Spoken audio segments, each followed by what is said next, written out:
Personality என்பது ஆளுமை.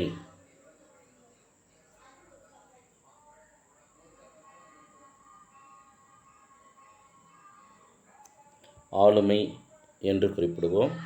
இந்த பர்சனாலிட்டி என்ற ஆங்கில சொல்லானது பர்சனா என்று குறிப்பிடக்கூடிய பர்சனா என்று சொல்லக்கூடிய லத்தீன் சொல்லிலிருந்து ஆங்கில சொல்லான பர்சனாலிட்டி வந்தது. லத்தீன் வேர்ட் பர்சனா, அதனுடைய மீனிங் வாட் இஸ் பர்சனா, பர்சனாவினுடைய பர்சனா என்ன அப்படின்னா மாஸ்க் என்பது முகமுடி. நம்ம முகமுடி திரையை தான் என்னென்னா மாஸ்க் என்று குறிப்பிடுவோம். அதனால் பர்சனாலிட்டி ஆளுமை அப்படின்ற ஆங்கில சொல்லானது லத்தீன் சொல்லான பர்சனாவிலிருந்து வந்தது. அப்போ பர்சனா என்பதனுடைய பொருள் மாஸ்க். அடுத்ததாக personality is a dynamic organisation.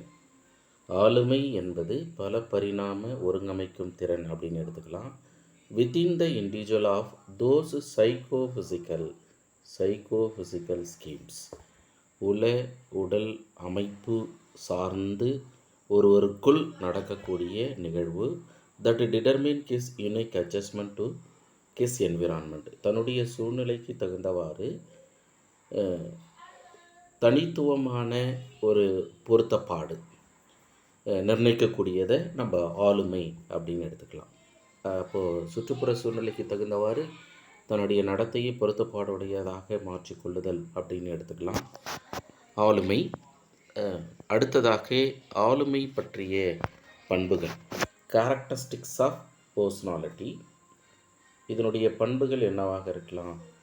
ஏன்னா இன்டெலிஜென்ஸ் அப்படின்னு எடுத்துக்கிட்டோம்னாலும் அல்லது லேர்னிங்கு, அட்டென்ஷன், பர்செப்ஷன், இது மாதிரி உளவியல் சார்ந்த எந்த பாடப்பொருளை எடுத்துக்கிட்டாலும் எல்லா உயிரினங்களுக்கும் பொதுவானது. இப்போ கற்றல்னு எடுத்துக்கிட்டோம்னா லேர்னிங்ன்றது permanent changes of behaviour through the practice and experience. பயிற்சி மற்றும் அனுபவத்தின் ரீதியாக ஒரு உயிரிக்கு நிலையான நடத்தை மாற்றம் உருவாச்சுன்னா அது கற்றல். அப்போ இந்த கற்றல் மனிதனுக்கு மட்டும்தானா அப்படின்னா இல்லை, எல்லா உயிரினங்களுக்கும் பொருத்தமானது அப்படின்னு எடுத்துக்கலாம். ஆனால் அந்த பர்சனாலிட்டி மட்டும் மனிதனுக்கு மட்டும்தான் அளவிடப்படுகிறது. மற்ற விலங்குக்கெல்லாம் பர்சனாலிட்டி அளவிட இயலாது. அப்போ அதன் அடிப்படையில் அதனுடைய கேரக்டர் பார்த்தோம்னா ஏன் மனிதனுக்கு மட்டும் அப்படின்றத கண்டுபிடிக்க முடியும். இந்த இடத்துல ஸ்டேட்மெண்ட் பேஸில் கொஷின்ஸ் கேட்கலாம். ஏற்கனவே கூட நம்ம ப்ரீவியஸ் இயர் கொஷின் பர்சனாலிட்டின்ற ஒரு ஆங்கில வேர்டு எந்த மொழியிலிருந்து தோன்றியது அப்படின்னு கேட்கும்போது லத்தீன் அப்படின்னு நமக்கு விடை குறிப்பு ஏற்கனவே கொடுத்துருப்பாங்க. அதுக்கு அடுத்ததாக கேரக்டரிஸ்டிக்ஸில் ஸ்டேட்மெண்ட் பேஸ்டு கொஷின்ஸ்.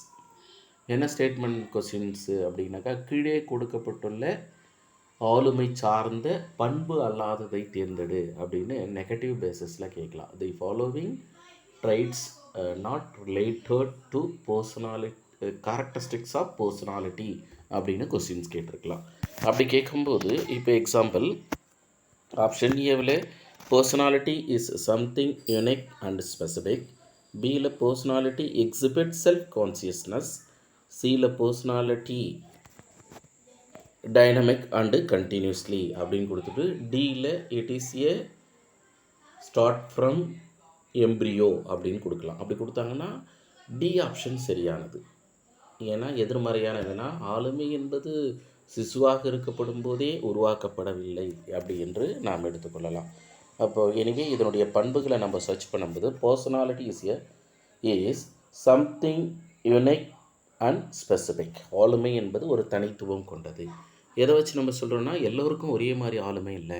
சில பேர் ஆட்டோக்ரிட்டிக்காக இருக்காங்க, சில பேர் டெமோக்ராட்டிக்காக இருக்காங்க, சில பேர் லேஷிப்பாக இருக்காங்க, சில பேர் எண்டோமார்பிக்கு, சில பேர் மீசோமார்பிக்கு, சில பேர் பார்த்திங்கனாக்கா எக்டோமார்பிக் இருப்பாங்க, சில பேர் கோலிக்காக இருப்பாங்க, சில பேர் மேலன்கோலிக்காக இருப்பாங்க, சில பேர் பிளக்மேட்டிக்காக இருப்பாங்க, சில பேர் சாங்குயினாக இருப்பாங்க.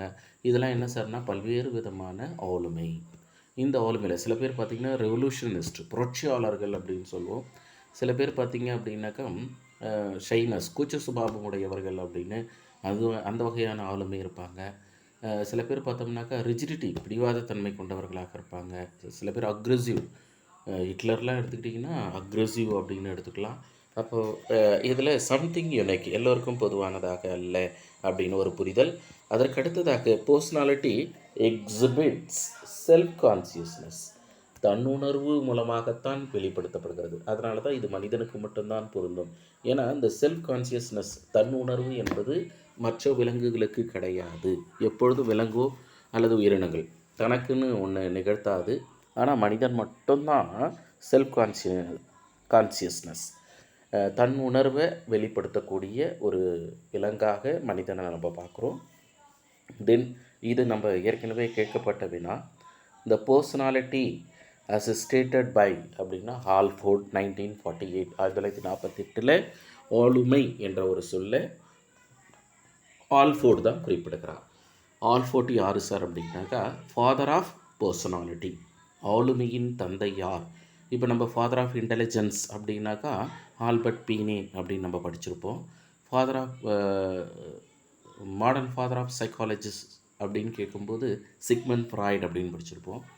ஃபாதர் ஆஃப் சைக்காலஜி அப்படின்னாக்கா வெல்கம் முன்ட்டு அப்படின்னு படிச்சிருப்போம். ஃபாதர் ஆஃப் கிண்டர் கார்டன் அப்படின்னா ப்ரோபெல் அப்படின்னு படிச்சிருப்போம். ஃபாதர் ஆஃப் சைல்டு சென்டர் எஜுகேஷனை ரூசோ அப்படின்னு படிச்சிருப்போம். இது மாதிரி நிறைய இடங்களில் நம்ம பார்த்துருப்போம் இல்லை. அதன் அடிப்படையில் ஃபாதர் ஆஃப் பர்சனாலிட்டின்னா ஆல்ஃபோர்ட். ஏன் ஆல்ஃபோர்டு நம்ம சொன்னோம் அப்படின்னாக்கா இதுதான் reason. Then it is dynamic and continuously, இது பரிமாண மற்றும் தொடர்ச்சியானதாக பார்க்குறோம். பல் பரிமாணங்களை கொண்ட தொடர்ச்சியான நிகழ்வு. ஆளுமை வந்து கண்டினியூஸ்லி அப்படின்னு குறிப்பிடுவோம். Then product of heredity and environment, இது மரபு மற்றும் சூழ்நிலை ரீதியாக வெளிப்படக்கூடியது. லைக் என்ன இதனுடைய விளைவு அப்படின்னாக்கா, ஆளுமையினுடைய விளைவு என்னென்னா ஹெரிடிட்டி அண்ட் என்விரான்மெண்ட், மரபு மற்றும் சூழ்நிலை. மிகச்சிறந்த ஆளுமையோடு பிறப்பாங்க அல்லது நாம் கற்றலின் மூலமாக ஆளுமையை வளர்த்துக்கொள்வோம், அதுதான். Then learning and acquisition of experience, அப்போ ஆளுமையானது கற்றல் மற்றும் பெற்றுக்கொள்ளக்கூடிய அனுபவம். அக்யூசியேஷன் ஆஃப் எக்ஸ்பீரியன்ஸ், நாம் பெற்றுக்கொள்ளக்கூடிய அனுபவம் மற்றும் கற்றலின் விளைவாக அமைகிறது. தென் ஆளுமையின் அடுத்த பண்பாக இட் இஸ் எ மெஷரபிள், இது வந்து அளவிடக்கூடியது. ஆளுமை மெஷரபிள் அப்படின்னு சொல்லுவோம். அப்போ ஒவ்வொருத்தருக்கும் என்ன வகையான ஆளுமை இருக்குது அப்படின்னு நம்மளால் என்ன பண்ண முடியும்னா அளவிட முடியும். பல பேர் இன்ட்ராவர்ட்டாக இருப்பாங்க, பல பேர் எக்ஸ்ட்ராவர்ட்டாக இருப்பாங்க, பல பேர் எக்டோமார்பிக்காக இருப்பாங்க, சில பேர் எண்டோமார்பிக்காக இருப்பாங்க, சில பேர் வந்து அத்லட்டிக்காக இருப்பாங்க, இல்லை சில பேர் செல்ஃபிஸ் சுயநலக்காரன் அப்படின்னு சொல்லுவோம். சில பேர் பார்த்தோம்னா எக்ஸிபிஷனிஸ்ட்னு சொல்லுவோம். தன்னை எப்போதும் வெளிப்படுத்தக்கூடிய ஒரு குணாதிசயத்தை பெற்றிருப்பாங்க. அதுதான். அடுத்து பார்த்திங்கன்னா சில பேர் பார்த்தோம்னா ப்ரௌட்னஸ் அப்படின்னு சொல்லுவோம். தன்னை எப்போதும் தற்பெருமை, தன்னை ப்ரௌடாக ஃபீல் பண்ணக்கூடிய ஒரு நிகழ்வாக பார்த்துருப்போம். தென் அடுத்ததாக பர்சனாலிட்டி இஸ் சம்டைம்ஸ் சப்ஜெக்டட், சில நேரங்களில் ஆளுமையானது தன்னுள் அடங்கிக்கூடியதாக இருக்கலாம். அதனால் ஆளுமை மிக முக்கியமானது. ஆளுமையில் சற்று நெறிப்பிறழ் ஏற்பட்டால் பிரச்சனை இல்லை, அதிகளவு ஏற்படும்போது மிகப்பெரிய பிரச்சனைக்கு உண்டாகும். ஏன்னா எக்ஸாம்பிள் மூடு ஸ்விங் அப்படின்னு கேள்விப்பட்டிருப்போம். நம்ம மனநிலை அவ்வப்போது மாறிக்கொண்டே இருக்கிறது. அடுத்து ஸ்பிளிட்டிங் பர்சனாலிட்டி அப்படின்னு கேள்விப்பட்டிருப்போம். ஒரு ஆளுமையில் நாம் வாழ்ந்து கொண்டு இருக்கப்படும் போது திடீரென்று இன்னொரு ஆளுமைக்கு நம்ம இடம்பெயர்வோம். அதெல்லாம் நம்ம ஸ்பிளிட்டிங் பர்சனாலிட்டி அப்படின்னு படிச்சிருப்போம். அப்போ பர்சனாலிட்டி என்பது மிக முக்கியமானதாக நம்ம பார்க்கப்படுது.